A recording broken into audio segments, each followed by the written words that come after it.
Good Friday afternoon to you. It's 4 o'clock, time for Sports4CLE. Hope your weekend is off to a great start. Day 2 of the NFL draft, just a few hours away from getting underway. The Browns will join in, scheduled to pick at number 44. We have plenty of Browns talk. A little later, Casey Kinnamon from Dawg Pound Daily will join us. We begin by talking Browns with Tim Bielik from the Plain Dealer as well as cleveland.com. So, Tim, it was the wide receiver draft in round 1. 6 of them in the top 20. London went 8. Wilson, Olave, Williams go 10, 11, and 12. Dotson 16. Traylon Burks 18. You also had A.J. Brown getting traded. Marquise Brown getting traded. So if the Browns had stayed put at 13, they would have had the ability to take Jordan Davis, who was taken at 13, or Traylon Burks. Other than that, you're looking at an edge rusher, something like that. So it's fortunate that the Browns got Amari Cooper, got Deshaun Watson, because if they had stayed at 13, this would look a little different. Yeah, I don't know how many desirable options would have been left if that Deshaun Watson trade hadn't happened. I mean, I'm just looking at the next few picks right afterwards. Jordan Davis, 13, Kyle Hamilton, 14, Kenny Green, 15, Jahan Dotson, 16. I don't think the Browns would have taken Kyle Hamilton because they already have good safeties. Maybe, I mean, they could have considered it, I guess, because Ronnie Harrison's on a 1-year contract, and you could have really had a very fun trio of safeties to work with in Joe Wood's defense. But considering the Browns need for a receiver, I guess it is kind of lucky for them and Andrew Berry that this happened when they weren't in the 13 spot. Because, I mean, like you said, if they were at pick 13, those top 4 guys that I've said before were first-round locks. They're all gone. And then all of a sudden, you really have to kind of pivot to somewhere else, or you've had to trade down. So certainly a much less stressful night for Andrew Berry, knowing that he didn't have to worry about that. The Browns didn't have to worry about that because he knew they weren't going to get any of those guys, basically. Dotson and Burks, I thought, had the potential to fall out of the first round. Clearly, they didn't. And I think the Browns are also lucky, basically, the fact that the run stopped after 18, that, George Pickens didn't go, that Sky Moore didn't go, that even John Mechie didn't go. They're lucky it stopped at 6 so that there's at least the potential for a good receiver to fall to them at 44 or in position where they could trade up to get a guy. The interesting thing would have been, had they stayed at 13, does Andrew Berry take Malik Willis? We'll never know. But the one thing is, and you saw a couple of big trades. I mentioned Hollywood Brown and A.J. Brown getting traded yesterday. So how much better does that Amari Cooper trade look now? And Andrew Berry pulls the trigger on it, a 5th-round pick, and with each of these trades, it keeps looking better and better. And let's take a look as Field Yates tweets out. So A.J. Brown picks 18 and 101. Devontae Adams, 22 and 53. Hollywood Brown, 23 and 100. Tariq Hill, 29, 50, 121. A 2023 4th and a 2023 6th. So that puts in perspective how ahead of the curve Andrew Berry was, not only getting Deshaun Watson, but also that Amari Cooper trade. Yeah, I mean, it's amazing how the wide receiver market has completely just exploded this offseason. I think I've said before, it goes back to starting with the Christian Kirk deal, how he gets, 4 years. I think it was $72 million to go to Jacksonville. And I think from there, everything just kind of went haywire, especially with Tyreek Hill getting that massive contract from the Dolphins after that trade they made with the Chiefs to get Tyreek Hill. And, A.J. Brown getting about $100 million for 4 years. Just crazy money being thrown around. I can't imagine what the contract for a guy like Deebo Samuel would be from the 49ers if indeed they do decide to keep him and sign him long term. But yeah, I mean, it seemed interesting that the Browns only gave up a 5th for Amari Cooper at the time. I'm sure people were thinking $20 million for Amari Cooper. Would the Browns really take that? And, like Bill Barnwell said, I mean, now it just looks like more and more of a bargain that you still got him at $20 million. You may have to pay him a little more in the next couple of years, but you've got your really expensive piece of receiver. And now the key is going to be putting some inexpensive talent next to him, either this draft or the next couple of drafts or whatever. But Andrew Berry, again, things have kind of fallen into an interesting place, with how his moves have panned out to this point. The other thing that happened is a number of teams that need wide receivers, quite frankly, didn't get them because of the run that went on so early in that draft. Namely, among them, the Packers. You look at the Chiefs, you look at the Patriots, you look at the Chargers, you look at the Colts. So the question becomes, does that change the Jarvis Landry market? Because it was said to be down between the Browns and the Saints. Now, the Packers didn't get a receiver. Does that put them in the mix? Do the Chiefs become in the mix? Do the Colts? Do the Patriots? So if you're a free agent wide receiver like a Jarvis Landry, does this expand your market? I think so. And I think it's a big reason why, a lot of these free agents decided not to sign. They kind of want to wait and see how the draft was going to play out. And now all of a sudden for Jarvis Landry, I know the Saints kind of dropped off the market, I think, after they selected Chris Olave 11th overall. But I mean, for Landry, I think business is going to be opening up again, like you said, once the draft's over, when everything's kind of in place as far as all 260 some picks go. And it's going to be fascinating kind of where he goes with that, because tonight we're going to get more of a clear picture, I think, especially with this second round. Again, with the Browns at 44, they're going to have one of the first chances of that group to really see if they can get a receiver. And I think if they get a guy, especially if it's a smaller guy like Sky Moore, maybe it kind of takes them out of the mix.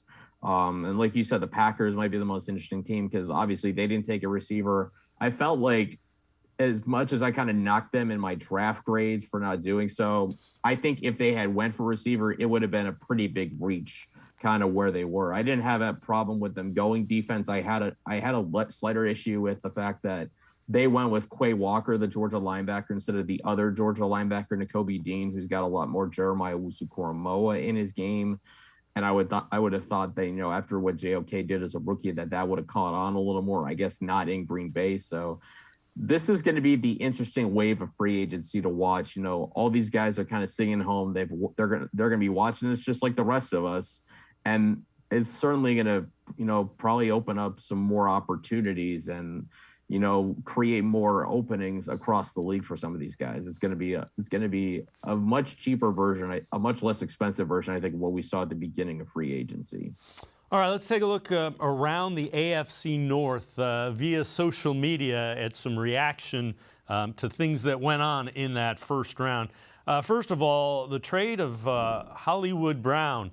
And this is Lamar Jackson, the quarterback. And I think that's fabulous. I think Lamar is kind of giving an approval of the trade of Marquise Brown, don't you? And then he follows that up as they welcome the offensive lineman. You see the tweet with Linderbaum, who was taken 25th. It's not about my new center, Lamar Jackson tweets. And anyone done quite yet as they welcome, Arizona welcomes Hollywood to the desert. And you see Lamar not real happy at losing one of his speed targets. So that is the Ravens picture. And then what can you say? He wasn't happy. That's clear. And they let him know it was a possibility.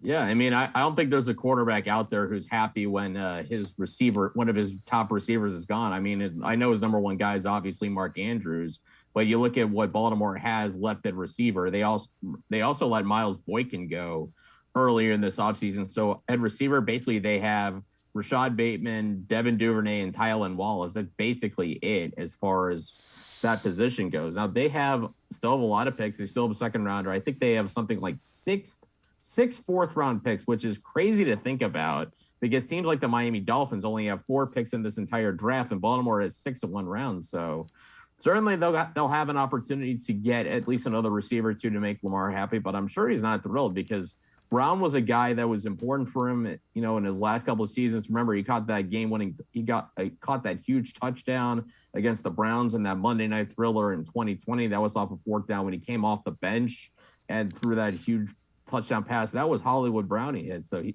can't be thrilled. I don't think any quarterback that loses a top receiver is going to be thrilled. But I mean, there's a long game to all of this, with each team. And it's also important to remember Lamar Jackson's on the last year of his rookie deal. He's going to be due for an extension pretty soon.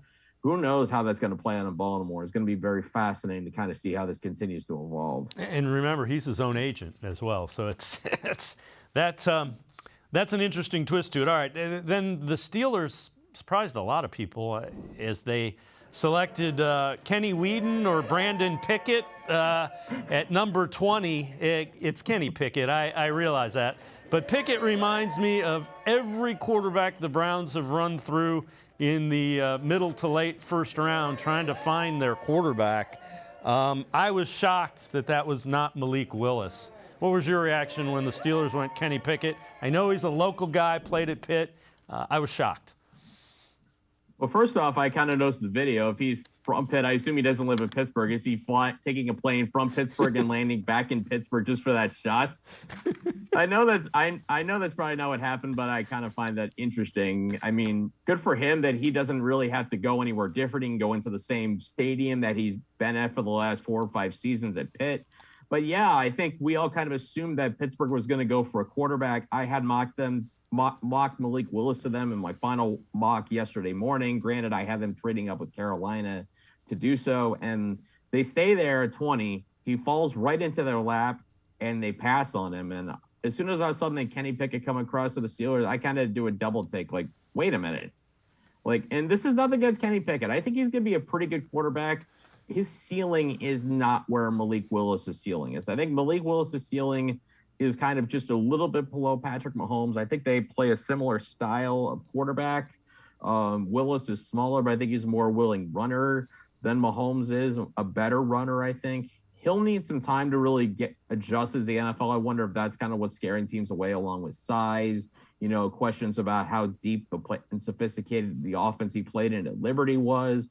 There's some reasons why he slid, but I even tweeted this after the first round of the draft. I cannot believe, based on everything that Malik Willis has done for the past 4 months and, how he looked at times throughout his career, that he fell completely out of the first round. That, to me, is by far the biggest shocker of this entire first round of the draft.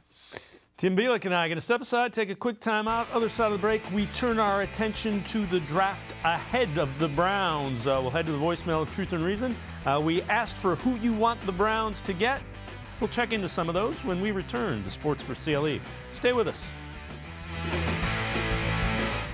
Come back to go forward. Back to learning new things. Back to pursuing your dreams. Tri-C has flexible learning options to fit your life. And every year, more than 1,000 local companies provide Tri-C students with real-world learning. The right education can boost your lifetime earning power by hundreds of thousands of dollars. Start now with a college education you can afford. Tri-C, where futures begin. When it comes to selling you a mattress, most retailers are handing you a long line of extra steps that drive up costs and create confusion. At the Original Mattress Factory, we simplify the mattress shopping experience by building mattresses and box springs in our own local factories and selling them direct to you. It's short, sweet, and simply makes sense. So experience more than just the mattress store. Experience an original, the Original Mattress Factory. The Ohio Lottery Partners in Education program recognizes role model students and teachers from across Ohio. Nominations can now be done completely online. To nominate a deserving teacher or student, go to ohiolottery.com. In the About section, find Partners in Education. There you will find links to the nomination forms. Students kindergarten through 12th grade can be academic all-stars. Teachers can be honored as a Teacher of the Month. The Ohio Lottery Partners in Education, where stars shine.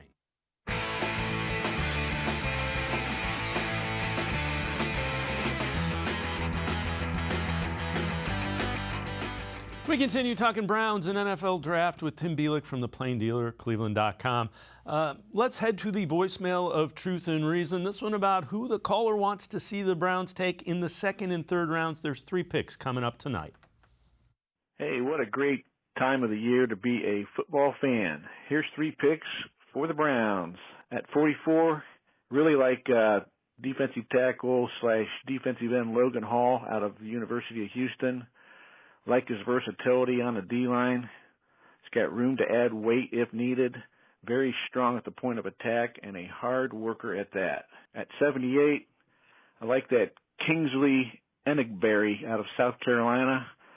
More or less a need pick, likely a DE number 5 for this year. He'll be a developmental player with good athletic potential. And at number 99, wide receiver David Bell out of Purdue. Didn't test all that well at the combine, but shows some great tape. Very productive in the Big Ten. Fills that outside receiver spot. Can't wait for tonight. Bye now.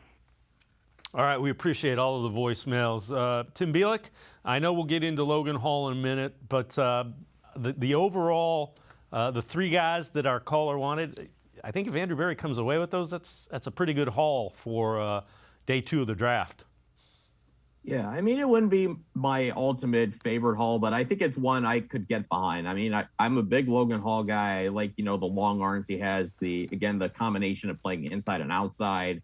That's going to prove to be valuable. We know the Browns, obviously taking Jeremiah Usu-Koromoa a year ago, even though not everybody knew how to play him, I would imagine Hall kind of fits in that same category, so I understand why they would take him. Kingsley Enagbari from South Carolina, 78, is also interesting. He may not be a high upside guy, but I think he's a guy who's going to be just a relentless pass rusher. Didn't have elite production, but, solid, consistent, and I think he's a high floor guy with a good motor, so there's a lot to like about him. And David Bell in 99, if you had told me about 2 months ago that David Bell would be there in 99, I would have probably laughed, because everybody watched how he looked against Iowa. He was uncoverable against Iowa. That was when Iowa was the number 2 team in the country. Purdue kept throwing in the football. Everybody knew David Bell was getting the ball, and Iowa still couldn't do anything about it. I know Bell had a very bad testing cycle. His 40 time got worse from his combine to his pro day. But I think in some ways, you have to default to film and look at, do I see a guy who runs a 4.72 40 in David Bell? And I don't. I see a guy who's a very good possession receiver, can really get the football, tough to cover one-on-one. He knows how to get open. He's got some physicality. If he's there at 99, that's a pretty good steal to me. All right, so let's take a look at this tweet from Mike Clay. This kind of gives you an idea of the position grades and the unit grades by position group. And you look at the Browns, they're kind of the midway down there, and when you look across, wide receivers a 0.9 on a scale of 1 to 4. Defensive interior linemen, so D tackles, 0.01.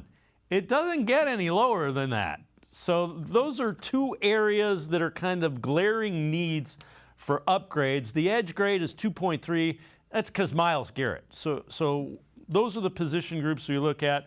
And, Tim, I don't think anybody would argue with that. So let's take a look at the best interior defensive lineman available. This is from the Bleacher Report. So the best pass rusher of the interior defensive lineman is Mathis from Alabama. Biggest sleeper, Jaden Peavy from Texas A&M. They list Hall 1, Mathis 2, Travis Jones, Neil Farrell, Leal, Winfrey, and Peavy are their top 7. Let's talk a little bit about Logan Hall. It's a guy I know you like. What do you like so much about him? If he's there at 44, you see Jalen Holmes is the comp on it. Hard-working, 2-year starter, projectable frame. The other thing that they say about him, and the caller alluded to it, you alluded to it, he's a guy that's 6'6", and you can potentially rush him outside. You can potentially kick him inside because of his skill set. He's really versatile. What do you like about him?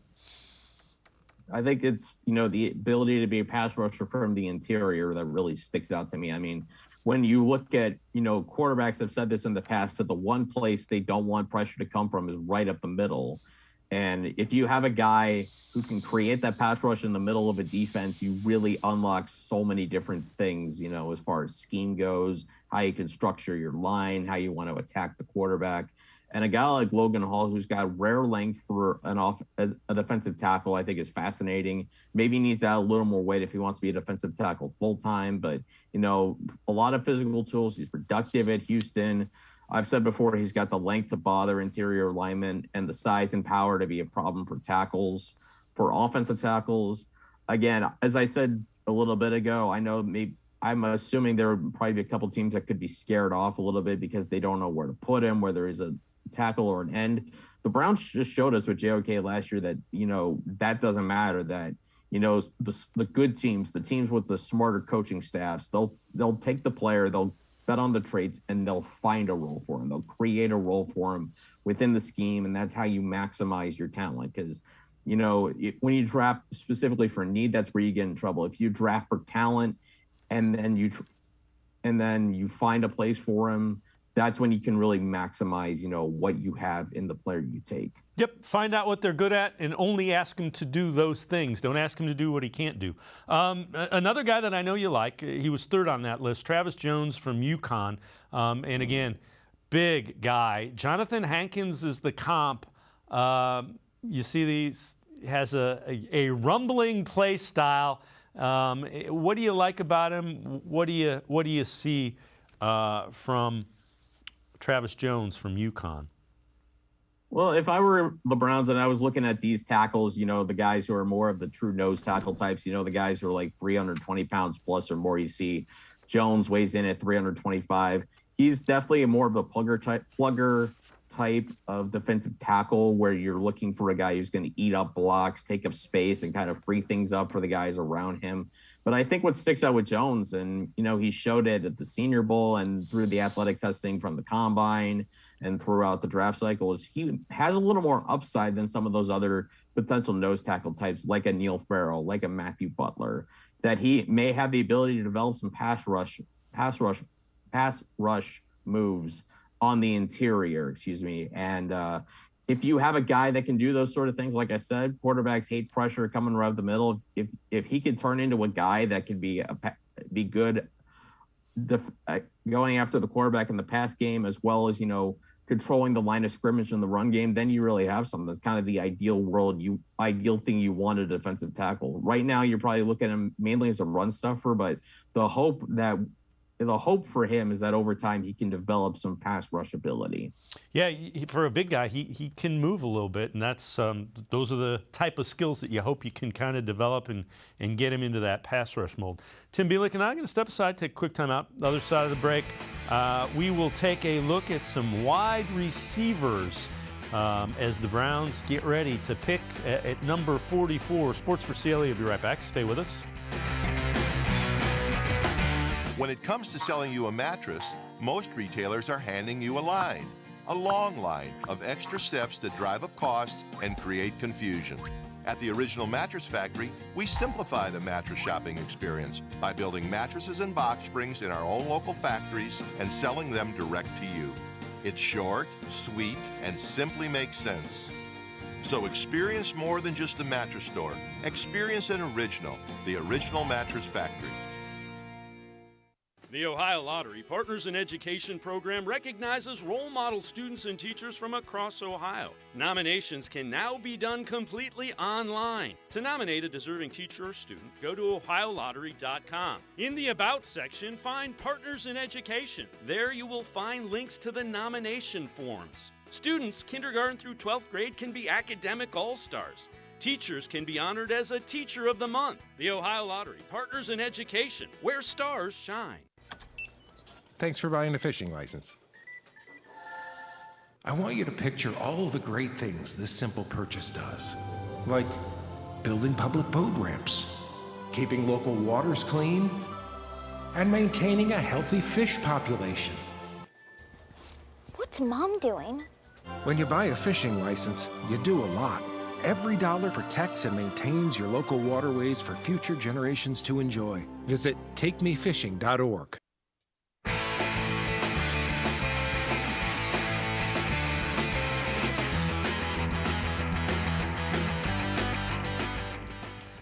Let's head to the voicemail of Truth and Reason. This one about the upcoming Browns season and how to judge its success or failure.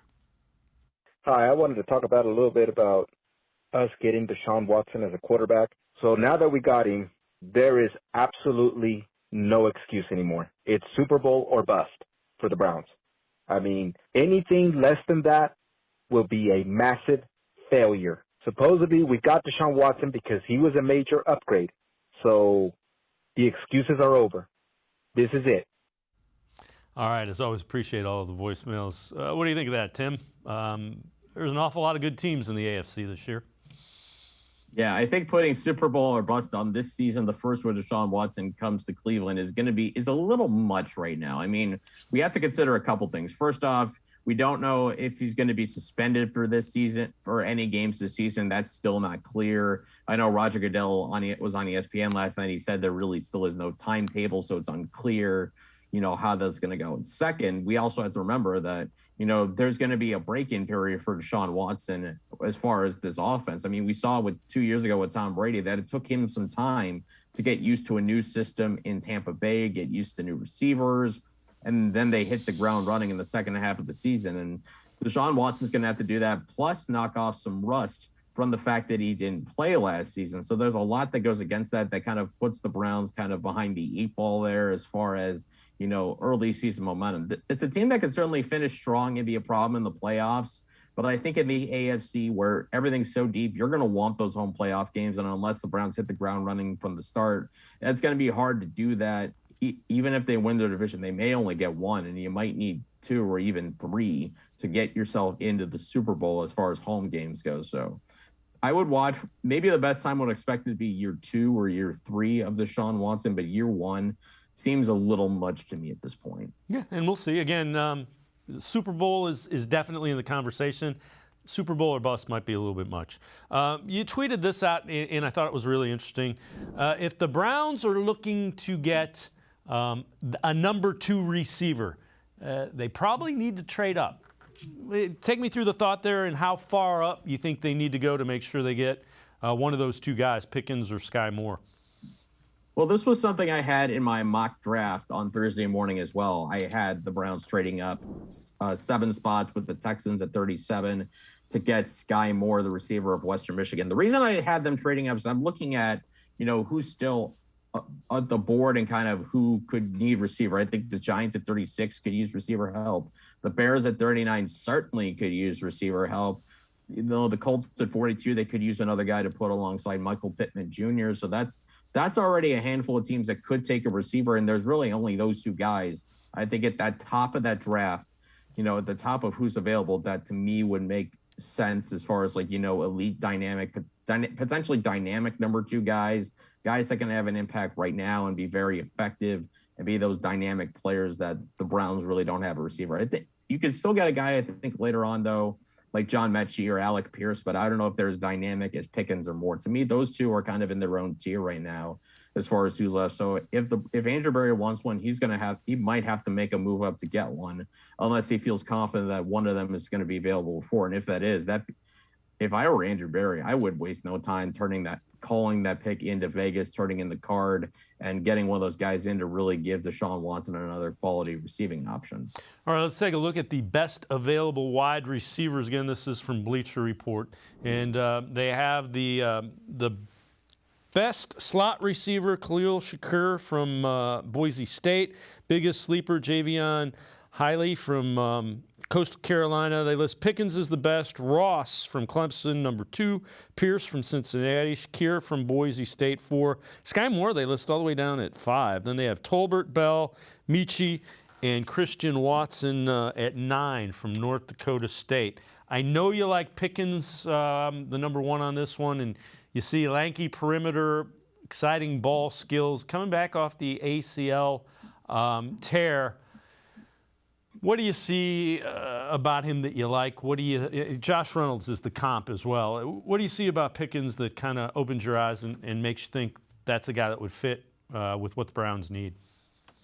I think one of the things that sticks out is his hands. I mean, he is really good at, making sure he holds on to the football. I think Pro Football Focus's Ben Lindsay tweeted a few weeks ago, career drop rates in George Pickens was only 2.1%. I know he didn't have as high a sample size as some of these other guys at receiver, especially because he didn't play this much this season with the torn ACL he suffered a year ago in the spring. But still, that's enough of a sample size to tell you he's really good at catching the football. And considering the problems the Browns had with drops a year ago, to me, that's got to be the most important thing is can they get a guy who, while he's dynamic, is able to bring the football. And I think Pickens can do that. 6'3", he's got a good enough size to be a red zone threat, moves very well for that size. probably does need to get a little bit stronger, maybe add on 10, 15 pounds to really maximize his frame. But there's a lot of projectable tools that really stick out. And I think he's a guy who certainly can have an impact from day one. And again, just having a dynamic option alongside Amari Cooper is pretty much paramount for what this Browns offense needs to really maximize what they have in Deshaun Watson. Let's take a look at the scouting report for Shakir as well. This guy they say is the best slot option still available. Coach's dream, combining competitive nature, exciting versatility, elite character on and off the field. Comp is Antoine Randall L. They project him to go in the 4th round. When you look at Shakir, what do you like about him? How do you think he fits with the Browns? I think he's can be an electric slot receiver. I mean, certainly maybe only has the frame for a slot receiver, but I mean, he's got some impressive catches, on his highlight reel. I think he had a one-handed touchdown catch, last season. He's got some electrifying ability, good speed, as you see, 4.43, didn't test agility-wise as well as I think some people expected, but when you watch the film, he gets open. And I've talked about this before, in addition to drops, the Browns problems receivers had with drops, they also had problems separating. I don't think that's going to be as much of a problem with Khalil Shakir. I think he's going to get open and catch the football, and he can do things with the ball in his hands. I think one of those two things is what the Browns need to address. They either get a guy who's really good at catching the football and being dynamic, or a guy who's going to get open, make plays underneath, be able to make guys miss, kind of like what Hunter Renfrow does for the Raiders. I mean, I'm not saying they'll be able to get a player as good as Hunter Renfrow, but if they can get someone close to that'll check off a huge box in this receiving core. All right, before we go to break, let's take a look at some free agent wide receivers still out there. So if the Browns decide to go that route, Odell Beckham Jr. injured, not coming back, I don't think. You got Julio Jones, Manuel Sanders, Landry, Beasley, Fuller. Kind of all intriguing. When you look at those, who makes sense for the Browns to potentially add from that wide receiver class of free agents that is still available? To me, it's Will Fuller. I think I've talked, again, it goes back to the element of dynamic, big playability that I think maybe is lacking in this receiving core. I know Fuller has some injury questions. He's been injury prone throughout his career, but what he also has is chemistry with Deshaun Watson. They've spent plenty of time together in Houston. Those two know each other, and his presence would make Watson's transition into a new offense much easier, knowing he has a familiar face to work with, that they know how each other works, they know how each other operates.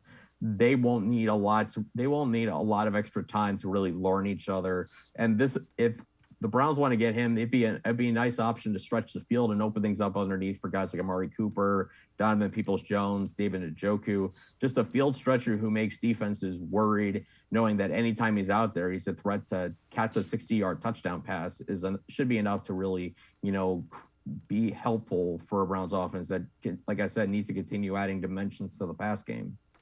Tim Bielik from the Plain Dealer, cleveland.com, and I'm going to step aside, take a quick time out. Other side of the break, we turn our attention to edge rushers, best available in the draft, as the Browns get ready to pick in a few hours in the 2nd round. Sports4CLE will be right back. Stay with us. The Ohio Lottery Partners in Education program recognizes role model students and teachers from across Ohio. Nominations can now be done completely online. To nominate a deserving teacher or student, go to ohiolottery.com. In the About section, find Partners in Education. There you will find links to the nomination forms. Students kindergarten through 12th grade can be academic all-stars. Teachers can be honored as a Teacher of the Month. The Ohio Lottery Partners in Education, where stars shine.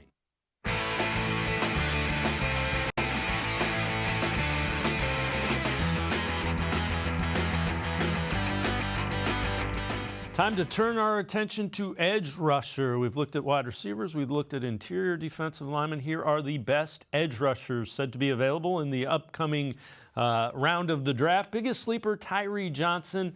Then you have Ebiketie from Penn State, Ajabo, Jackson, Pascal, Mafe, Clemens, Benito. When you look at this list, Drake Jackson, Tim Bielik, is a guy that a lot of mock drafts have going to the Browns. Projected 3rd round. Comp is Eli Harold. lacks play strength, but does have the frame to add muscle, loose-limbed. Needs to upgrade his grit and technique against the run. When you look at Drake Jackson, what do you see and what do you like about him? Well, I think when that scouting report says lacks play strength, I think they might be looking at Drake Jackson from the last 2 seasons when he weighed 250-some pounds versus his freshman season, which may have been his best season when he weighed 275 pounds. There was a scheme change at USC after his freshman season of 2019. He changed roles. He lost about 20 pounds to kind of play a different position. Wasn't quite as effective, but, at his pro day a few weeks ago, he showed up about 273 pounds, I think. Flashed some really good agility numbers. And to me, I'm just going off of evidence that if he's that strong, if that was his best playing weight in college, maybe that's where he should be in the NFL, is about 275 pounds, where he can have more strength, be flexible off the edge. And, maybe he's a guy that maybe needs a little more work. It's like the report said with his technique. But, if the Browns are able to bring Jadeveon Clowney back, I could see him being a very, very good number 3 edge rusher with the potential to develop into a number 2 opposite of Myles Garrett. Let's take a look at the scouting report for Nick Bonitto, Oklahoma rusher. And you see, comp there is Vic Beasley. That's a guy that got after the quarterback in his days. Round 2-3 projection, undersized edge defender, plays in a slant-based scheme, makes evaluating 3-down value more difficult. When you look at Bonitto, what do you see?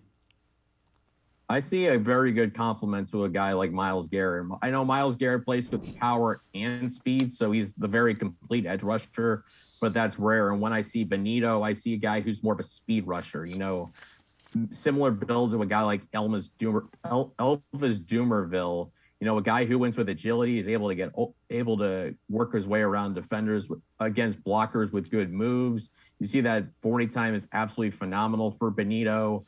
Maybe he's more of a situational guy, at least right now, until he kind of works out how he can handle the run game. But, again, I think you're looking for certain traits, in certain spots. When you're the Browns, you don't necessarily have a lot of needs, but I think you're looking for depth at that position. Getting a guy like Bonitto who could be a changeup to what you have in Garrett, what you could have in Clowney, I think that's an interesting wrinkle. Plus, because you can move either Garrett or Clowney inside and bring Bonitto in, you could suddenly have 3 really good pass rushers. And it's just about creating more looks. And as we know from, Joe Woods in his first 2 seasons, he doesn't like to blitz a whole lot. So it's going to be important for them to get pressure with 4 guys. And just a different type of pass rusher is going to be interesting. It's like in baseball when you go from the guy who throws the curveball to a guy who suddenly throws a 100-mile-an-hour fastball. It's that subtle change that can throw some people off. Again, let's take a look at some veterans that could be interesting the Browns. This one credited to Mary Kay Cabot, your colleague with cleveland.com, as well as the Plain Dealer. Browns have shown interest in Jerry Hughes, a veteran guy, a little older, but certainly a guy that has been productive. What do you think about Hughes and the Browns, the match there? I would think he'd probably be better as kind of a 2-3 combination. I think he's a little older. I've talked before, we had the same exact birthday, so that's kind of a fun little tidbit. But with Hughes, obviously he's been around the block a long time. He's been productive wherever he's been. Good, solid player. Obviously he's older, so you're probably not going to ask him to do as much as he did in his younger days. But I think solid player, could certainly add more depth along that edge rushing group. All right, gut feeling. Do you think the Browns re-signed Jadeveon Clowney? We've kind of talked about him a number of times. We haven't really heard him connected to any other teams. What are your thoughts? Is Clowney back here? My gut says yes. I just think, with the fit he had opposite Myles Garrett, those two complement each other extremely well.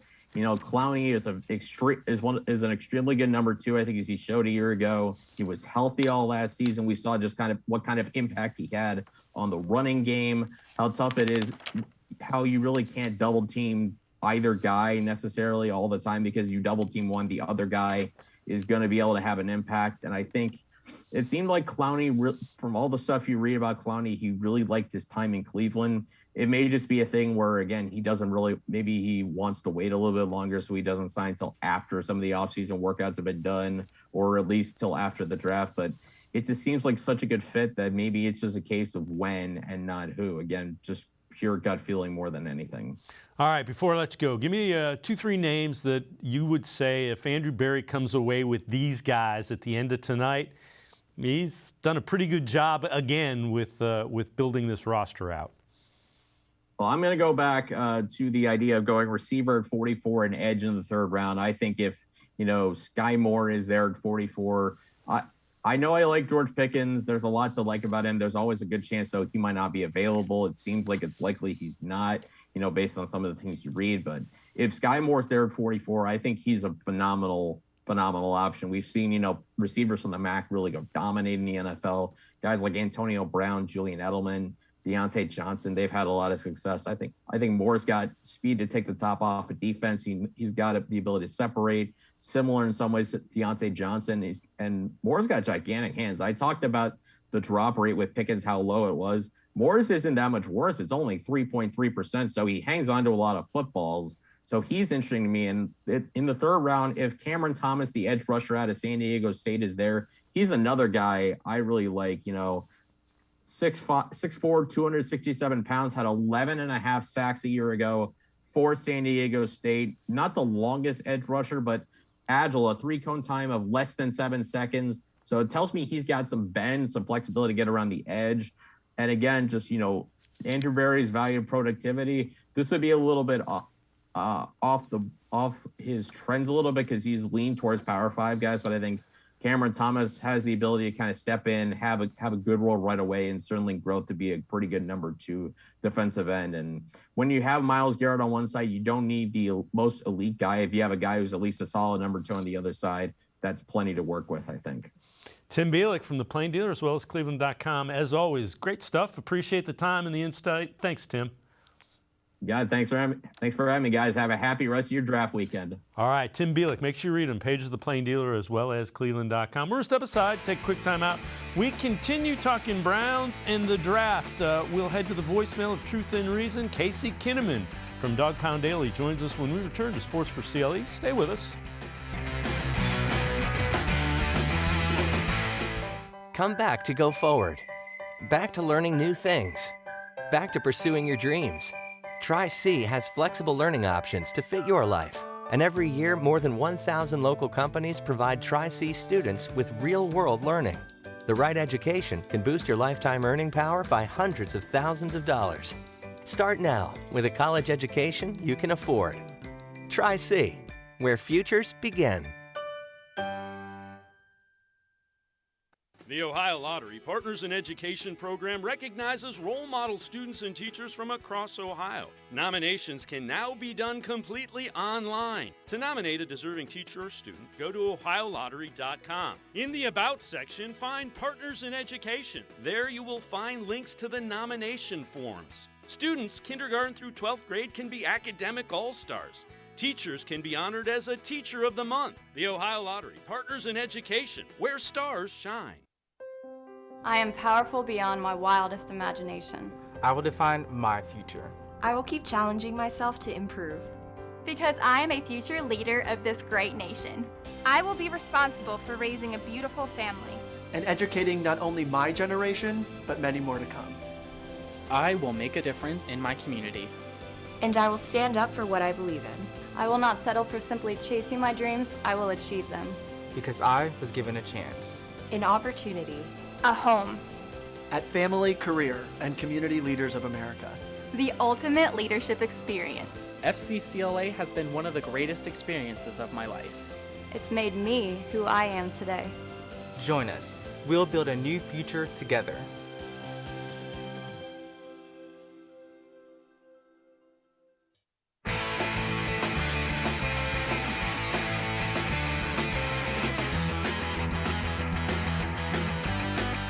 Day 2 of the NFL Draft just a few hours away. Let's head to the voicemail of Truth and Reason. This one about the Browns quarterback situation. I think it's very telling that given that so many Browns fans are still unhappy about the whole situation with Baker, and that I think a lot of us are blinded by this sentimental mentality that we have towards Baker Mayfield in that, he was the first one to open the fridges. He was the quarterback when we got our first win in forever, and he's really been the only quarterback in the past 20 years or so who's had any modicum of success in Cleveland. But I think our opinions are really skewed on that because the quarterback play has been so bad. We finally get some guy who's decent, and, he's all of a sudden like, he's our guy. We got to build around this guy. But the fact of the matter is, Deshaun Watson is just a better quarterback. As always, appreciate all of the voicemails. And let's welcome in Casey Kinnamon from Dog Pound Daily. I don't think it's even close. It's a huge upgrade at quarterback, Casey. Yeah, absolutely. It is. And I think we're hearing the opinions of two subsets of fans. You're getting a lot of Oklahoma fans who followed Baker here. They're pretty vocal. They're pretty loud about what's went down here. And then you have a lot of younger fans. And for them, this is their first real quarterback, was Mayfield. And just my own personal experience, my first quarterback was Bernie. And I was gutted when Bill Belichick moved on from Bernie, and he did that for Vinny Testaverde. And hindsight being what it is, Testaverde definitely had more in the tank to go. But, the gap in skill was pretty close there. And the gap in skill between Deshaun and Baker's, it's pretty sizable. And that's not to disparage Baker. It's just the reality of the situation. So the question becomes, when and where does Baker Mayfield go? Here's a couple of tweets that'll give us some insight. So Jeff Howe tweets out, the Texans do like Davis Mills, but I'd expect them to be in the mix for Jimmy Garoppolo or Baker Mayfield after the draft. Doesn't sound like either quarterback has gotten close to getting traded yet. Texans, Seahawks, Panthers should stay involved pending their draft outcomes. And then this is from Scott Fowler. He is a columnist for the Charlotte Observer. To any Panther fan pining for Baker Mayfield or Jimmy G, sources tell me that dealing for either is unlikely, far more likely that they add a quarterback via the draft. And when you look at that, and Casey, and I know, there's a lot of things that are coming out of the Carolinas and the Seattles and the Texans. They're sending smoke signals up because you're not going to show your hand and potentially risk moving the price of one of those quarterbacks up. You're trying to push it down as far as you can. Yeah, that'd just be bad business. I've been shocked that Seattle hasn't been more involved from the jump. I just look at their quarterback situation with Drew Lock, and you're not paying Drew Lock a ton of money. It makes more sense to bring Baker out there. But I think a name no one's talking about is the New York Giants. They just declined Daniel Jones' fifth-year option. They have a coaching turnover. I think that might be a natural fit. And, it is what it is. Baker's got a lot of sponsors, and I think they would really prefer him to be in a big market like New York. So I think that might be an option worth exploring here in day 3 of the draft. Yeah, and keep your eyes on Indianapolis. Matt Ryan can't play forever. And then Atlanta with Marcus Mariota. Those are ones to keep an eye on. And again, it'll happen. Don't know if it will happen after the draft, but it'll happen eventually. All right, this is kind of interesting. This is from Pro Football Focus. Idea picks, or targets rather, for each of the 32 teams for the Browns. They say the ideal target that's left on the board, Drake Jackson from USC. You see the rationale, combination of length, bend, and explosiveness. Your thoughts about Jackson, what you see from him, and what you think of him as a potential target for the Browns? Well, I wouldn't hate it, that's for sure. I have been on the Drake Jackson train for a little while now. I'd rather see them go that route as opposed to taking a chance with Arnold Ebiketie or Mafe, guys that are older and don't fit inside the guardrails. I think that next tier is Drake Jackson. So if they choose to go edge and they pull the trigger on Drake Jackson, I wouldn't be mad about it at all. All right. So you don't mind Drake Jackson. Let me ask you this. You've seen the board. You see who's available. Who, if they're available at 44, would have you excited? I'm going to keep saying it. George Pickens. If George Pickens is there at 44, I'm sprinting the card up. I'm not overthinking it. I'm getting the playmaker in the building. Like you said yesterday, put his locker right next to Amari Cooper, and let's roll. All right. Let's head to the voicemail of Truth and Reason. This one about a wide receiver that this caller would like the Browns to acquire in the draft. But hey, man, George Pickens, man, we need to go George Pickens. We need to live. I don't even care about any other pick after George Pickens. George Pickens need to be a priority for us, man. I'm a longtime Browns fan, but I've been a fan of the Georgia Bulldogs even longer, all right? And I watched every George Pickens snap. I mean, every single one from the day he stepped foot on the campus as a freshman. And this guy is different. This guy has the build of like a Mike Williams, but listen to this. He has the playing style of a Nuke. But, yeah, I think the Browns should go all in, trade up, do whatever they have to do to secure that receiver. He's a true X, and I believe he'll be the best receiver out of this draft. Thank you. All right, an admitted Georgia Bulldog fan, but that's if he's the best receiver out of this class, I mean, it's a pretty lofty class. Yeah, it absolutely is.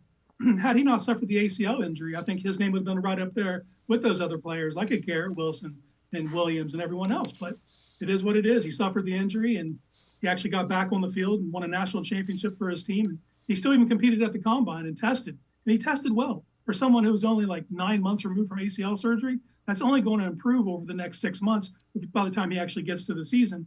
And I think that's someone they could groom into being a number one, and you have Amari Cooper in the building. You already have DPJ, another guy you can lean on and kind of allow him to grow into that role. But I think that would be an ideal situation for him.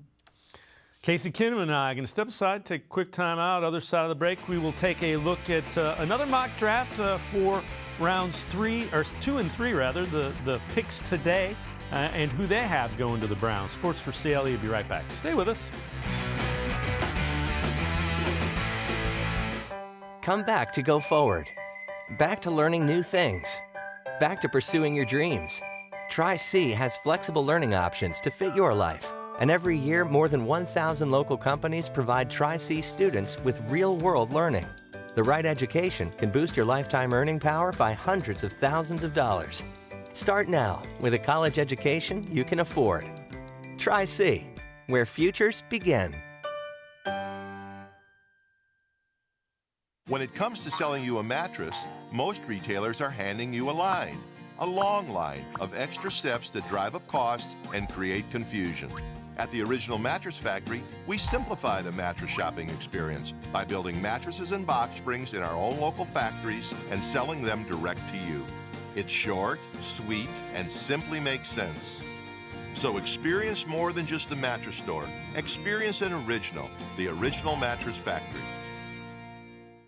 The Ohio Lottery Partners in Education program recognizes role model students and teachers from across Ohio. Nominations can now be done completely online. To nominate a deserving teacher or student, go to OhioLottery.com. In the About section, find Partners in Education. There you will find links to the nomination forms. Students, kindergarten through 12th grade, can be academic all-stars.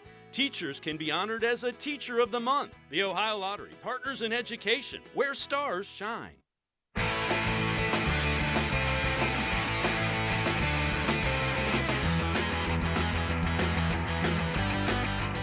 We are getting ready for day 2 of the NFL Draft, rounds 2 and 3 coming up in a few hours. Let's take a look at the Bleacher Report as they did a mock draft for day 2.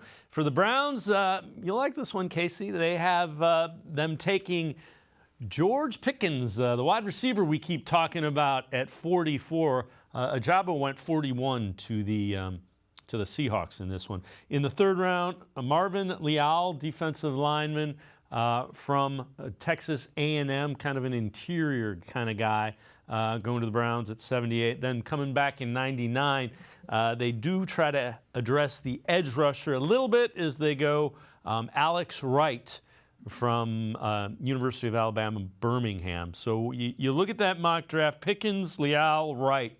Your thoughts on that, and what do you like about it? Well, I would obviously love the 44th pick to be George Pickens. There's no secret there. I'm not as high on DeMarvin Leal as a lot of people are. The tape didn't match, the testing didn't match the tape at all. And that's disappointing when you see that in a player. I think he's that 3rd tier of defensive tackle. But he may be the best available then. And if that's when they choose to address interior defensive line, that might be the best possible option. And I would love to get Alex Wright at 99. I just don't see a way he's there. That young man is just, he's trades for days. I mean, I could see someone bumping up and getting him, I mean, maybe into the second, early third. All right, let me ask you this, and I think I know the answer. Give me a couple of names of guys that you think if they're there, 37. Andrew Berry would move up maybe 6, 7, 8 spots, wouldn't cost much, but would move up to make sure that he gets. See, this year, I don't know. This year's a little different. They don't have the assets like they did in the past, the ammo to go up and get someone. You really don't have anything to give them in the future. Next year they don't have a 1 or a 3. So I don't think this team values defensive tackle the way like I do personally. And I look at that positional group and it's super thin. But if they did, they would move up to get a Travis Jones or even a Logan Hall who has inside-outside versatility. But I don't think they do. I think they're going to let the board play to them. If anything, I think they may trade back. I could see them trading back and, getting an Alec Pierce or a Perrion Winfrey, even Kingsley Nogbare. Like I think those would be good trade back candidates. So you think it's more likely they trade back in the second round than up this year? Yes, I do. I think just the way the board's falling, but I think there's going to be plenty for them there at 44, depending on what they want. If there's a run on a receiver early in the second, I think the trading back becomes more viable. And the Browns need some quarterbacks to come off this board. They need that to happen. That's going to push everything into Andrew Berry's lap, and he can just clean up from there. All right, this is kind of interesting. Let's take a look. This is Wyatt Teller from over the weekend at a Virginia Tech event. Wyatt saw a guy wearing a Wyatt Teller Virginia Tech jersey. Actually, he's wearing a Browns jersey. Goes up and talks to him. Ironically, it's Coleman Calloway. He is a high school football coach in Virginia. And he's explaining to Teller that he shows Wyatt Teller video to his high school offensive lineman to talk about offensive footwork and those kind of things. But it kind of shows you just the kind of guy Wyatt Teller is. Saw somebody wearing his Browns jersey at Virginia Tech, which he's an alum, went up and talked to him just to kind of thank him and found out, he's a high school football coach. That's a super cool moment for both involved. For Coach Calloway to be sitting there at the bar with his friends or significant other, wearing your fresh Wyatt Teller jersey and feeling an unusually large hand on your shoulder, and you turn around and it's Wyatt Teller. Like, that's got to be super cool. And then for Teller, being named second team All-Pro, that's cool. It's a great bargaining chip when you go to get a contract, but to see the appreciation out in the public, and over time it'll be more frequent for him. But to see that and to see him go up and interact like that, that's going to do nothing but ingratiate him to fans even more than he already is. Yeah, and again, he spends more and more time in Cleveland. He's going to be one of the more and more popular Browns, just the kind of guy that he is. All right, before I let you go, before we go away, 44, gut feeling, who do you think Andrew Berry comes away with, or do you think he has to trade back? I'm going to double down. I'm going to say George Pickens is there, and that's who they take. I think they sprint the card up, and we move on from there. All right, Pickens is a guy that you obviously like. Is there a defensive edge rusher or a defensive interior lineman, if he was there, that you would take instead of Pickens? That's tough. I don't think the Browns would, but I would. I would take Travis Jones if he's there, and Logan Hall. I think both those are candidates, but I don't think the Browns value them the way that I do. I think that they know they need more help, a youth at wide receiver, and I think that's the direction they're going to go with that first pick. Is it a developmental thing that you think they need? Because, you look at it, you do have Schwartz, DPJ, but your wide receiving core, you don't have that high-profile, higher-pick elite guy to develop. Yeah, that's true. I mean, DPJ has the elite traits, but he was taken in the 6th round for a reason, and he's coming along nicely, but there may be a lower ceiling than people want to admit with him. And Schwartz, we don't even know yet. It's up to him. Completely up to him to take that next step. And if he does, that's great. But if you can inject some talent into this room, some young talent, I think you have to. Yeah, and again, keep in mind you got an elite quarterback who's going to make everybody there a little bit better than they were anyway. All right, Casey Kinnamon, Dog Pound Daily. Great stuff as always. Casey, appreciate the time and the insight. Thanks very much. No problem. Enjoy your weekend. All right, Casey Kinnamon. Make sure you read him in Dog Pound Daily. That's going to do it for this edition of Sports for CLE. We will see you back here Monday at 4 o'clock. We will recap all of the Browns draft We'll see if Baker Mayfield has a new home or is he still a member of the Browns. That is Monday, 4 o'clock on Sports4CLE. We'll see you then. Have a great weekend, everybody.